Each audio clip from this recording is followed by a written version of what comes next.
Kada sa Northern China po, inulat nitong Enero ang pagtaas ng mga kaso ng respiratory virus na kung tawagin ay Human Metapneumovirus o HMPV na lang. Sa katunayan, 8.2% or 6.2% ang nagpositibo sa HMPV kung saan ang pinaka-naapektuhan ay mga bata na wala pang 14 years old. Kaya naman po ang mga Pinoy na bahala sa posibleng pagdami ng HMPV cases sa Pilipinas, lalo pa. At sa nakaraang taon ay nakapagtala po ang Department of Health o DOH ng 284 HMPV cases. Ayon naman po sa Department of Health, hindi kinakailangan ng lockdown o pagsasara ng mga border dahil ang HMPV ay seasonal at controllable. Ang tanong, ano nga ba po ang pagkakaiba ng HMPV sa COVID-19? At ano po ang pamamaraan para makaiwas sa HMPV? Ang kasagutan ay ibabahagi po sa atin ang bisita nating pulmonary medicine specialist na si Doc Marvin Hilario. Hello, Doc. At welcome po sa Kada Umaga. Morning, Doc. Thank you. Oo. Magandang umaga rin. Maganda umaga sa'yo, Yes. Doc. Pasensya na, medyo, I'm a little nasal today. Pero ito kasi, ito bang HMPV, Doc, ano bang mga pagkakaiba nito sa COVID-19 para hindi magpanik ang ating mga kada? Okay. Ang HMPV or Human Metapneumovirus, isa siyang klaseng virus na nagkakos o nagiging sanhi ng pagkakaroon natin ng ubo, sipon, lagnat, at pangangati ng lalamunan. Minsan sumasakit din lalamunan natin. Ang kaibahan nito sa COVID kasi karaniwan alam natin, di ba, yung nawawalan ng pang-amoy, panlasa, yung sabi nila, mawala ng lahat, wag lang pang-amoy mo. Yun yung sinasabi nila. But then, pag tinignan natin yung sintomas, halos pareho-pareho lang din sila. Correct. Hindi sila ganun kakaiba, no? Yun nga lang, before, nung kasagsagan ng pandemic, pag nagkaroon ka ng COVID infection, malala yung infection ng pasyente. Pero ang human metapneumovirus, matagal na itong nandito sa atin. Nagkakaroon nito tayo ng dumadami yung mga kaso during the time na malamig ang panahon o January or December. Kaya katulad ngayon sa China, malamig na malamig yung panahon doon. So yung mga tao nagkukumpulan sila, tumataas yung kaso ng HMPV. Yun nga lang, syempre, mas nade-detect na kasi natin ngayon compared before dahil sa mga testing kits na natin. So dati, nandiyan na yan, hindi lang tayo aware because we didn't have the right testing kits. Correct. To identify. Pero is this something that we should be a little bit more concerned about? Is it more dangerous than the usual cough and cold, Doc? It's not that dangerous as compared to COVID infection. But right now, COVID infection kasi may bakuna na tayong lahat. The human metapneumovirus, hanggang ngayon, wala pang bakuna. So, eto, pag nagkaroon ka ng sakit, kapag batang-bata yung pasyente o kaya pag matanda, may mga comorbidities such as asthma, COPD, or talagang mahina yung immune system ng isang pasyente, maaari itong maging malubang sakit at mag-cause ng pneumonia. So, yun yung kinakabahala. Pero pag malakas yung katawan mo, nag-ehersisyo kayo, malakas ang pangangatawan, hindi kayo sakitin, hindi po ito magiging, parang simpleng ubot-sipon lang po ito. Nabanggit mo, Doc, na ubo, sipon, lagnat, sore throat, yun lahat yung karaniwang nararamdaman ng mga kada natin ngayong malamig yung panahon. Kailan sila dapat mabahala at dapat magpakonsulta na? Mga ilang araw ba nila ito mararamdaman bago sila magpakonsulta? Kasi nakakabahala, COVID ba itong nararamdaman ko? HMPV ba ito? Dami ng bago eh. Opo.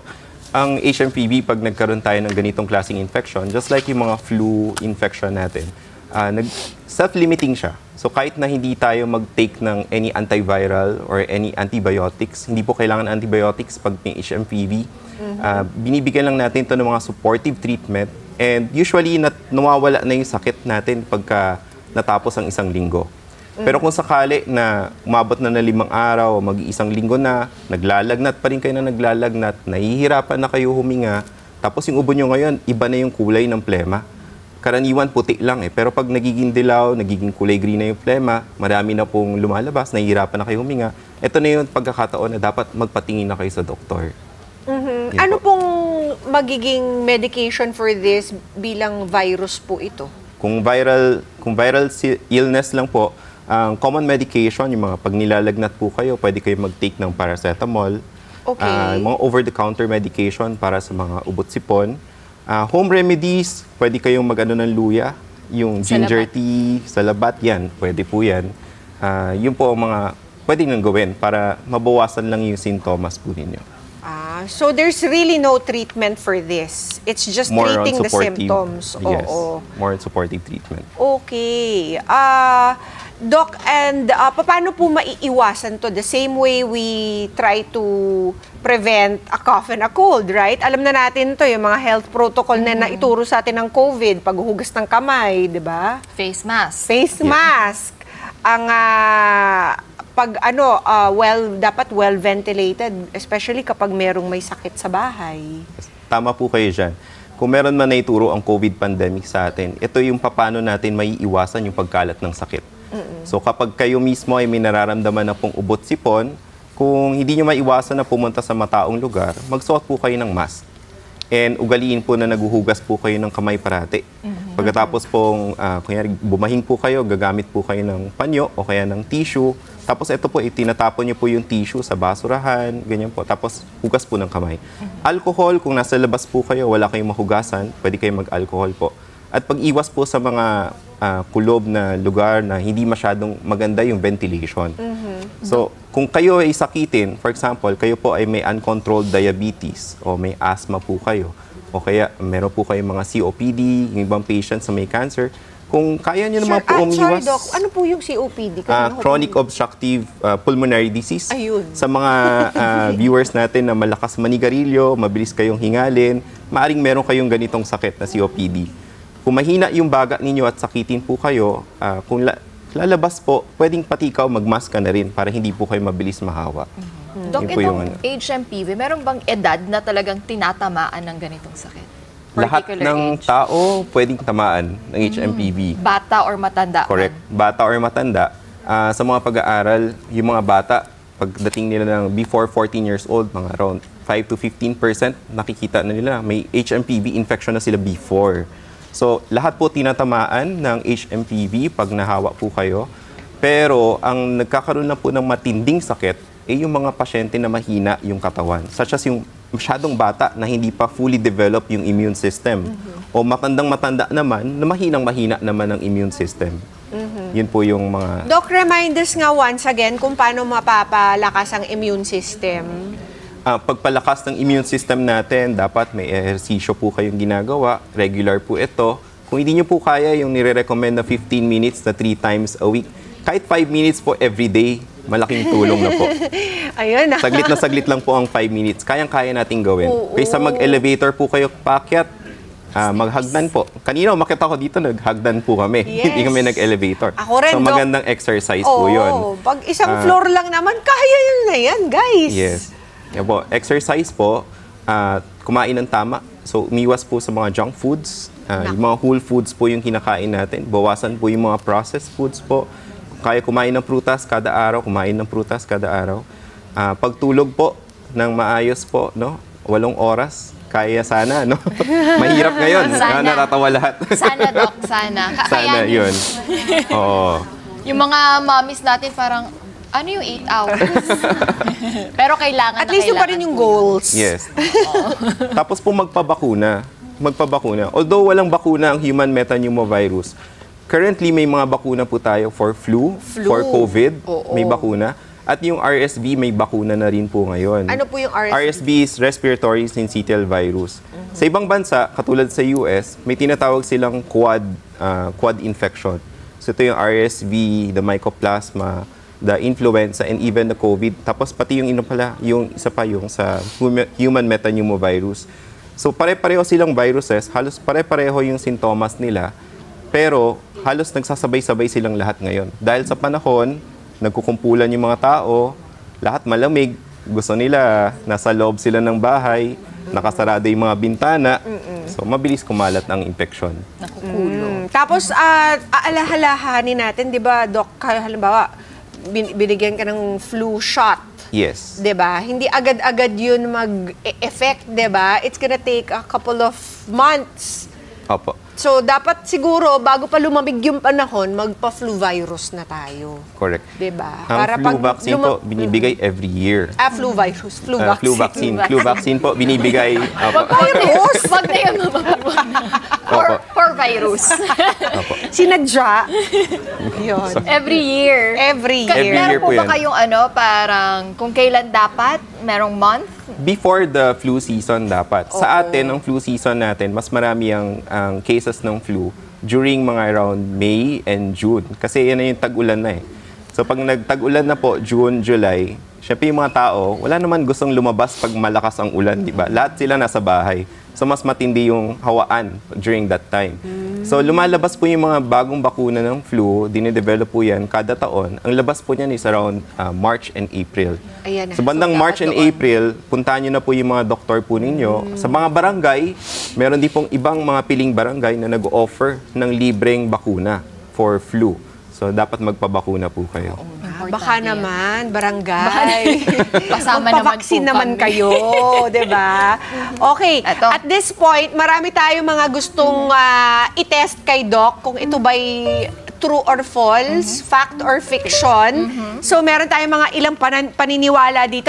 Aalamin nga natin sa ating kada squad kung ano sa tingin nila. Wala namang parurusahan dito kapag mali po yung tinaas Para ninyo, lang po no? alam natin, baka kasi yung iba nating kada dito, ginagawa na pala to. Wala Hindi naman natin palang alam. epekto. At saka kung may tanong po kayo of your own, please go ahead, raise your hand. Ito na po ang pagkakataon nyo. Hindi po Free maniningil yan si Doc. Up to 10 questions. Yung 11th, meron na daw. Ito na ang unang item natin. Sabihin nyo lang kada squad kung fake or fact, okay? Ang HMPV ay hindi na dapat bigyan ng pansin dahil hindi ito kasing seryoso ng COVID-19. Fake or fact? Fake daw, Doc.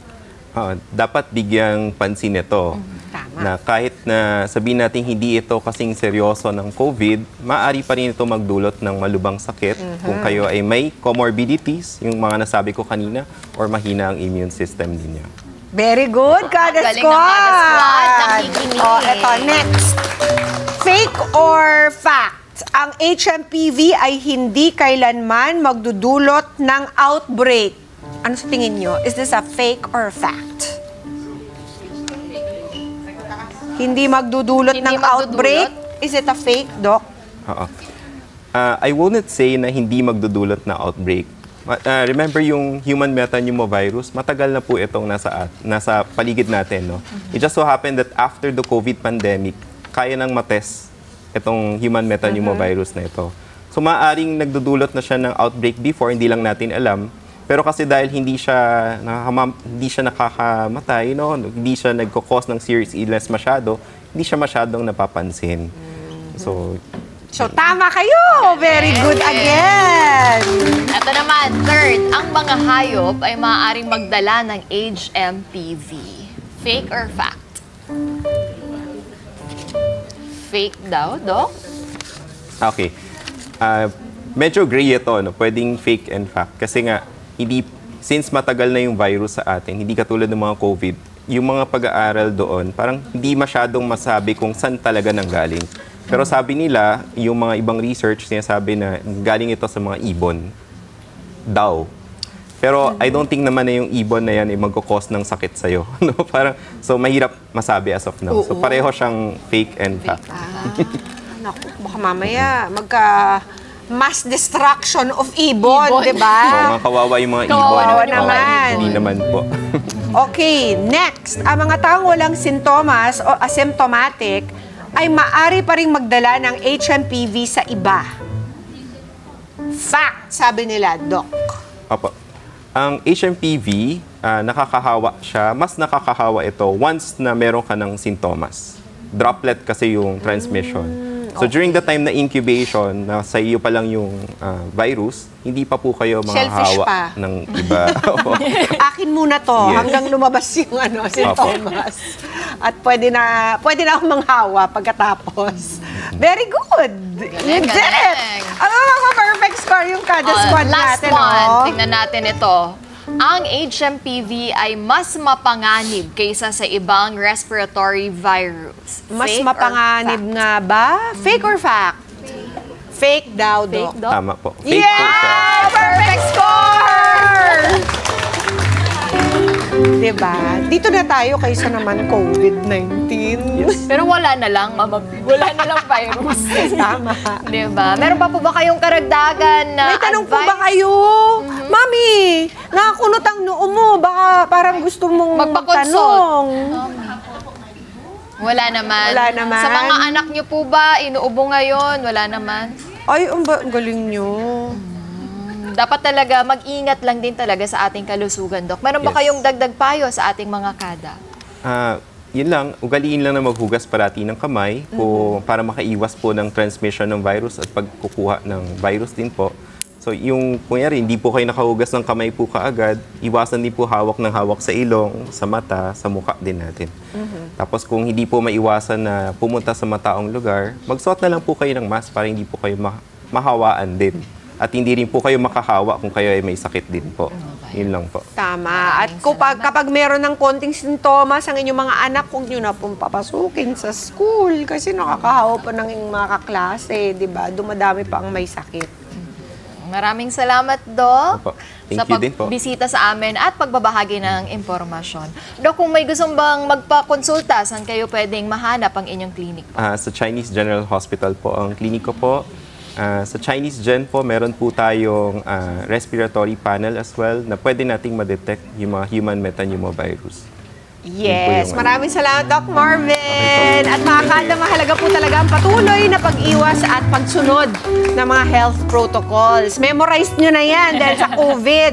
At sa tamang kaalaman po talaga at pag-iingat, mapoprotektahan natin ang ating sarili at mga mahal sa buhay. Mga Kanet 25, this is Pia Guanyo Mago. For more Kada Umaga updates, please click the subscribe button and follow us on Net25 social media pages at Net25TV and at Net25 Entertainment Facebook page. See you guys. Bye!